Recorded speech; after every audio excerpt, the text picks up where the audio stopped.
This episode of Capes and Lunatics is brought to you by Tweaked Audio. To get awesome headphones, go to tweakedaudio.com and use the coupon code Southgate to get 30% off, free shipping, and a lifetime warranty. Or you can get there through the link on our website, southgatemediagroup.com.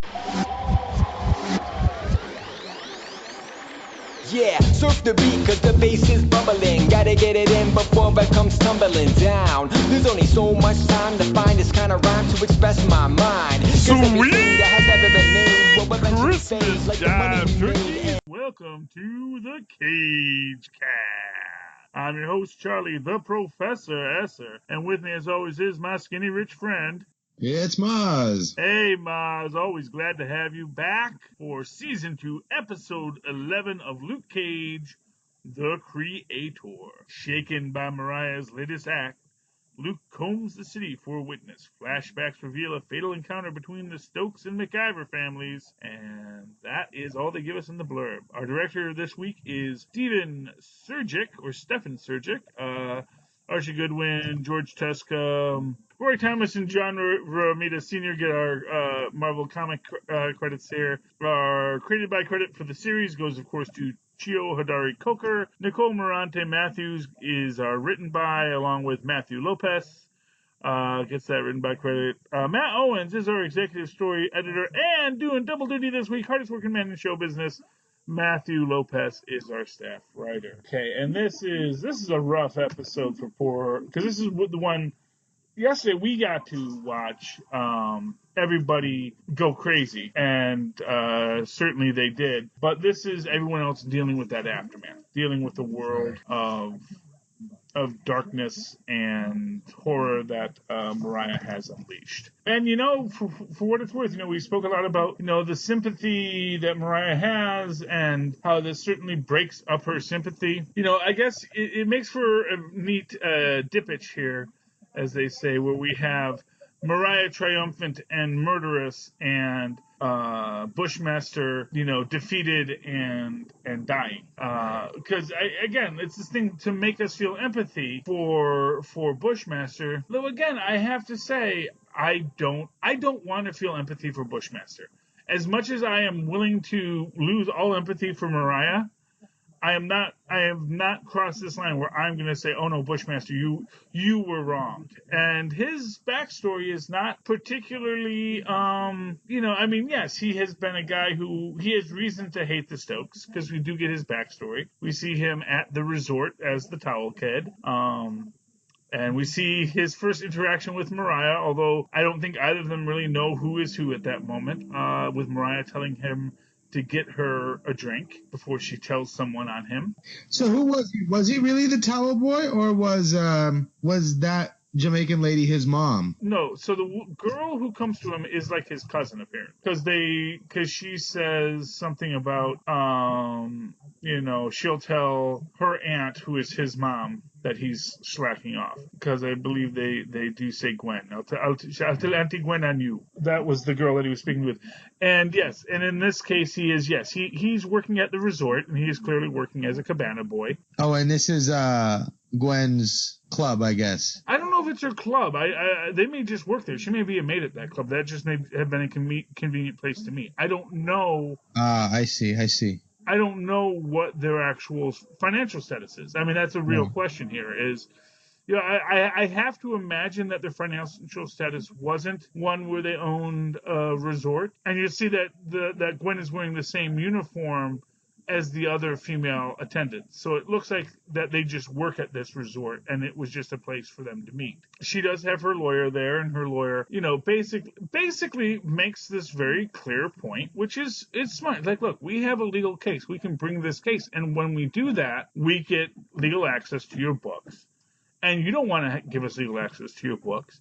So let's talk about what we can do. And now they make an offer, and it is a very, very bold offer. There's no argument about it. They basically say they want a portion of the club and the money from the liquor sale. And then they laugh it off and it'd be easier to, as we see later, it'd be easier to kill it. I just think again, it's this bad business idea. It's like, okay, look, yes, you're not going to give her ongoing profits from Harmless Paradise, but you can probably buy her off with less than that. you know. You can probably give her, the portion of the money from the liquor sales and buy her out. And you solve this problem and nobody gets mad. And granted, maybe they're cash poor, maybe they don't have that liquid asset, but then that's something to discuss with it. Right. That's ways to approach it rather than approaching it as how do we simply commit murder and make the problem go away. It's the old Incredible Hulk thing. Have we tried killing them yet? You don't want me to have to ask that question. Yeah, exactly. And it's a little disappointing in many ways, I suppose, but life continues. And of course, if it wasn't for the overreaction of Mom Maybell, we wouldn't have this whole story at all. Because, and again, like I said, this whole idea about burning them, it's such a crazy way to approach this story. It's like, especially then when they come back to kill poor Bushmaster as a teenager, they just shoot him, just shooting him in the streets. And, while that is certainly something that happens, I'm sure, in Jamaica, just like it happens in any major place, there is this quality to it where it's like, well, that was so much easier and probably would have caused way less problems had this been how you handled this issue, in the first place. Like, if you're going to be, here's what I'll say, if you're going to be a murderer, just be a murderer.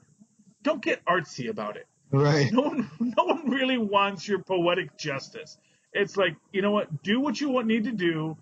Make what you need to have happen, and then, call it a weekend. Yeah. You don't need this to make you don't need to make this harder than it actually is. Right. But then that's my own opinion. I don't know. What was your opinion on those? No, but I mean, like, just be honest about who you are, I think, and but I guess that is the thrust of this, is being honest about who we are, because we do see in this, so the MacGuffin of this episode is the fact that Gwen is not dead yet. Right. She actually did survive. And we do see this, that she gets pistol whipped, but she doesn't get shot. So she gets pistol whipped and knocked down at the end of the episode last week. And when she does this, and because she does escape, she does not die.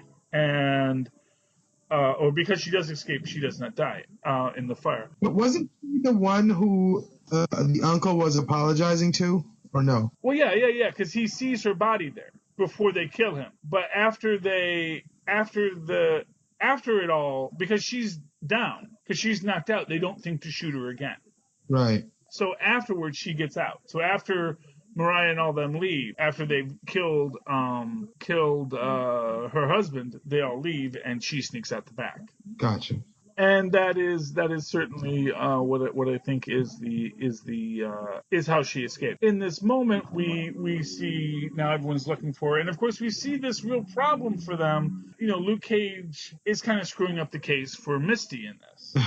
Because Misty's trying to do this, and Luke is, of course, being Luke, and not really listening to her. Right. And she tells him not to get involved, and he makes the point that, everyone, makes the point that, because Misty makes the point, it could have been anyone else. We really have to run these things down. He says, well, I'll shake the trees. And she does tell him not to do that, and then he goes and shakes the trees.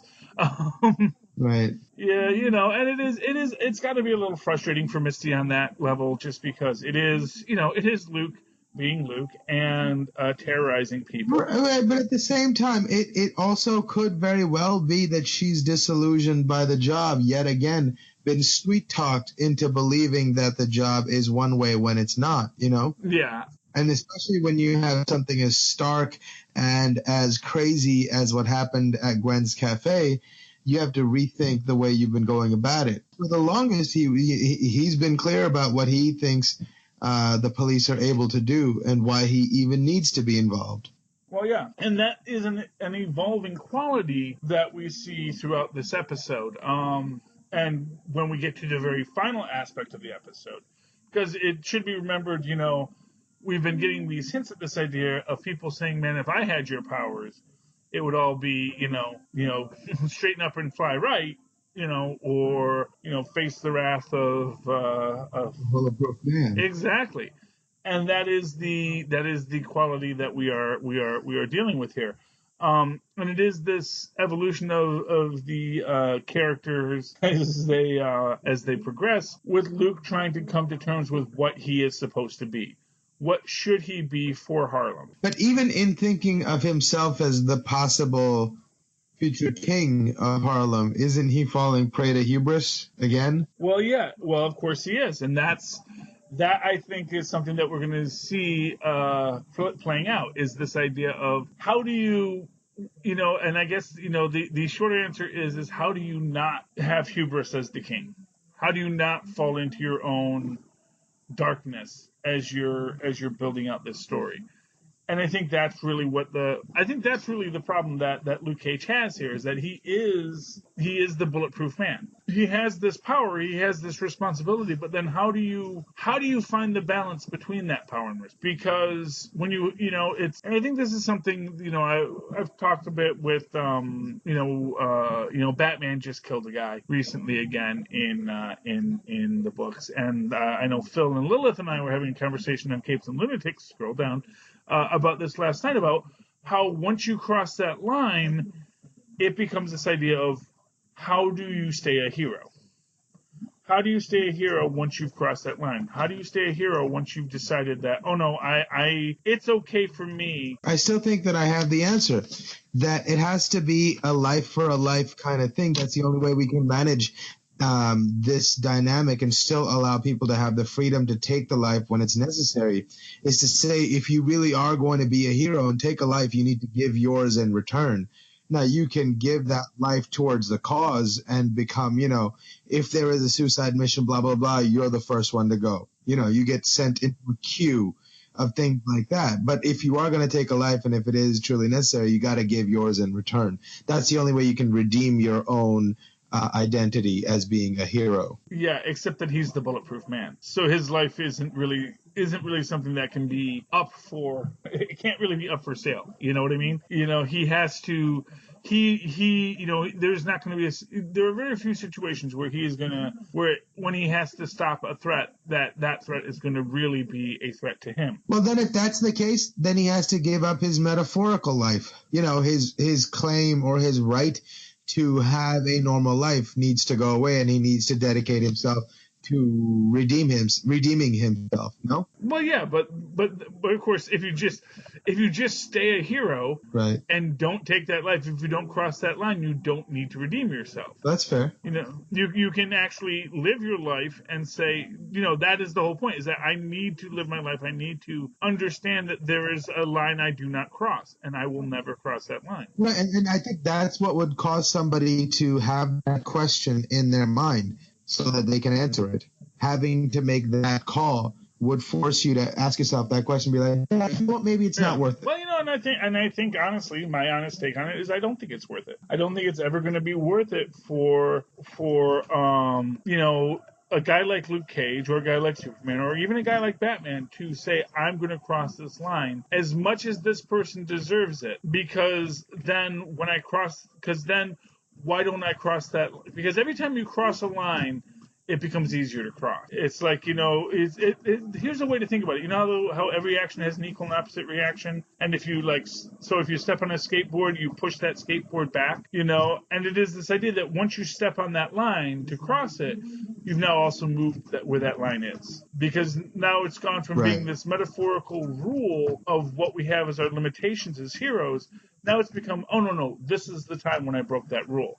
And now we can say, well, is this like that time? Right, but that's why you've got to remove yourself from the subset that we measure to get that answer, You can't be part of the human race anymore, essentially, so that the rest of us can still stay safe in that way of believing the world, Yes, but, I guess the obvious argument is that Luke Cage isn't a part of the human race anymore. He hasn't been for a long time, and that's kind of his cross to bear, is that he is separate from people. Right, and that's what he gets. That I guess whether or not he chose it or not, that's his lot. And I guess yes, but if he still but the thing is that if you want to be basically, and you have this with the Punisher. Now the Punisher has made the choice to be the killer. Right. And he is the perfect embodiment of this. He does not have a human life. Right. He does not have even Micro is not, he doesn't go to Thanksgiving. He doesn't go and be friends with them because he knows he can't. He cannot. He does not get to have that because he is given up his humanity Right. for this cause, and that's great. But that is not anything that anybody really, unless you happen to be Frank Castle, grieving over the loss of your family that you can never, ever, ever get back. There's no way you're going to want that. There's no Right. way that's a fair deal. And Right. That's my point. Right. well, exactly. And I think that's everybody's point. And that's why I think that, really Luke Cage has to have this limitation. And you have to have this limitation that says, and right now he's like, I should have, because that is his thing. I feel like I should have. And Misty says, that's not who you are. And I think it's important to always remember that's not who Luke Cage is. And, and I think that's what Danny gives him a bit too here, is this idea that we have to find our balance, We have to find a way to be the people that can be both superpowered and serve this world without becoming the monsters we are trying to fight ourselves. And in our final scene in this, of course, we do get this idea that, Harlem needs a king.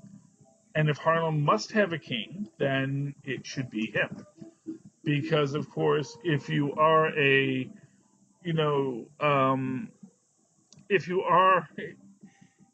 if the world requires tyrants, at least let them be just tyrants. Right. And of course, every tyrant imagines themselves to be a just and fair tyrant. And the difficulty becomes is, are they ever actually able to achieve that?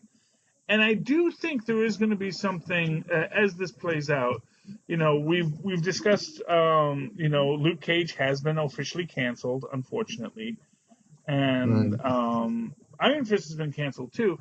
But that does open up this idea that maybe they are just going to move into that Heroes for Hire universe. And I think maybe that is how you find that balance, where you're going to be this hero, but it is also going to be within this, sort of darker world where we're going to be mercenary about it as well, And so we can work with these people to establish the limitations of the edges of what people are allowed to do, but we are going to also be a part of that world. We're not just going to be the fight against it. We're going to be the ones who say these are the rules. We're basically going to be running a protection racket, essentially. Yeah. No. I mean, that's totally fair. Yeah, and that's where we may be going. We don't know yet. We have to see where it goes eventually. As it plays out, in this episode, we do find Luke does find Gwen, and then loses her really quickly to Shades. Yeah, just for a hot second. That was really weird. Yeah, and then Shades is having a hard time because he has decided he does not. It's interesting, as we brought up with the Punisher. I think Shades had been a person who had been comfortable giving up a human life for the world that he had chosen. That it was fine. He had made this choice. He was a killer. He killed the innocent. That didn't really bother him. It was, this was his job. This is what he did, and he wasn't going to cause him moral anguish. But then, and I think this is kind of the irony, is that then he met Mariah. And he actually found this person who did open up his humanity. And now he's in this spot where it's like even though he was the one who was saying, you have to come more to my side, now that she has come to that side, he's like, oh no, wait, I actually fell in love with the girl. And it's, it's your classic thing, you love this person, you want them to change to be better, and then they change, and now they're not the person you were once in love with. Right. And I was like, oh, wait, I loved so much about her, but I loved that she was conflicted, and now I love that she wanted us to have a human life, and now we can't have that human life because she has taken the choice to be the cold one. She has taken the choice to be the one separate from humanity, and I think he's having a hard time dealing with that, and that is here. And we do have a great hallucination scene for Mariah, of course, because Mariah is probably going a little off her scales as well. Right, but sometimes I feel like scenes like that are meant more like as a metaphor to show the warring ideas in her mind. That maybe she's not necessarily seeing this, but this is how we are able to be communicated that these are the the factions in her mind that are fighting against themselves. Yes, although I do think that is maybe also a little bit even just having it be the thoughts in her mind. I think just because they're all her mind and it is someone else's voice. I think that it speaks to being a little off.